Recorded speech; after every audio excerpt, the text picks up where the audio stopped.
السلام علیکم ناظرین کرام، آپ کے سامنے کتاب ہے قصص الانبیاء۔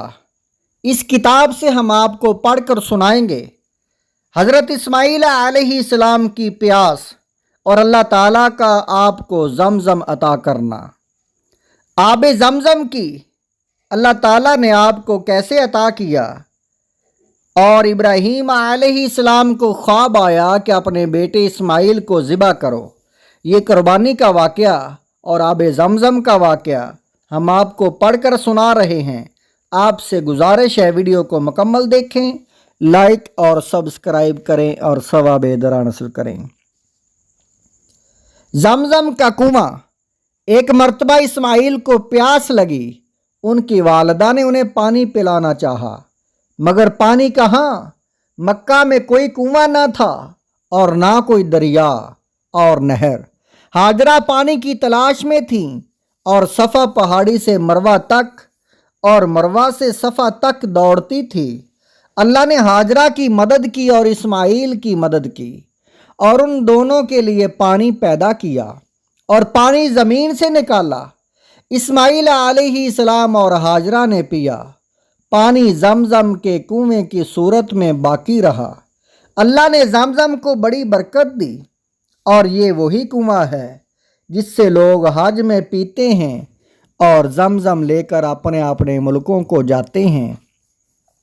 کیا تو نے زمزم پیا ہے؟ حضرت ابراہیم علیہ السلام کا خواب۔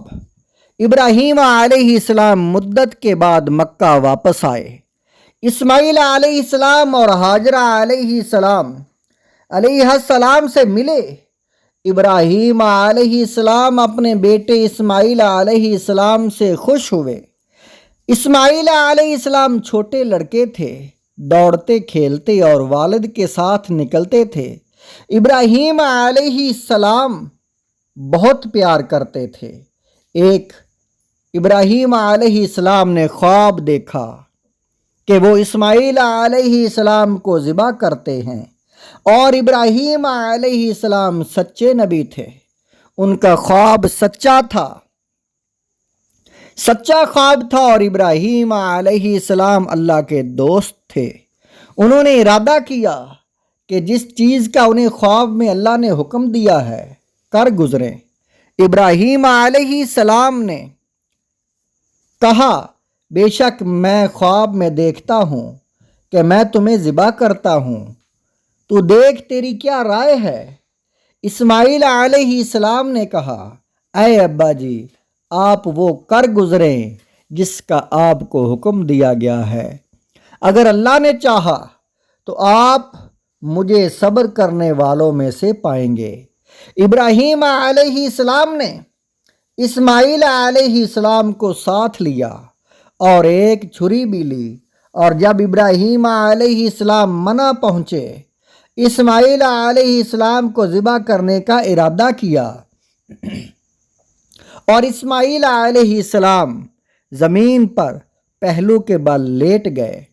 ابراہیم علیہ السلام نے ذبح کرنے کا ارادہ کیا اور اسماعیل علیہ السلام کے گلے پر چھری رکھ دی، لیکن اللہ یہ دیکھنا چاہتا تھا کہ کیا اس کا دوست وہ کرتا ہے جس کا اسے حکم دیا جاتا ہے، اور کیا وہ بیٹے سے زیادہ پیار کرتا ہے یا اللہ سے۔ ابراہیم علیہ السلام امتحان میں کامیاب ہوئے۔ اللہ نے جبرائیل علیہ السلام کو جنت سے ایک مینڈا دے کر بھیجا اور کہا کہ اسے ذبح کریں، اور اسماعیل علیہ السلام کو ذبح نہ کریں، اور اللہ کو ابراہیم علیہ السلام کا عمل پسند آ گیا۔ پس مسلمانوں کو عید الاضحیٰ میں ذبح کرنے کا، جانوروں کو ذبح کرنے کا حکم دیا۔ اللہ کا درود و سلام ہو ابراہیم علیہ السلام پر، اللہ کا درود و سلام ہو اسماعیل علیہ السلام پر۔ اسماعیل علیہ السلام نے بھی ناظرین کرام اللہ کے رستے پہ قربان ہونے پہ ذرا بھی ہچکچاہٹ نہیں کی، اور آپ کے باپ ابراہیم علیہ السلام نے بھی اللہ تعالیٰ کے حضور اپنے بیٹے کو ذبح کرنے میں ذرا بھی پریشانی محسوس نہیں کی۔ اللہ والے اللہ سے ایسے ہی پیار کرتے ہیں۔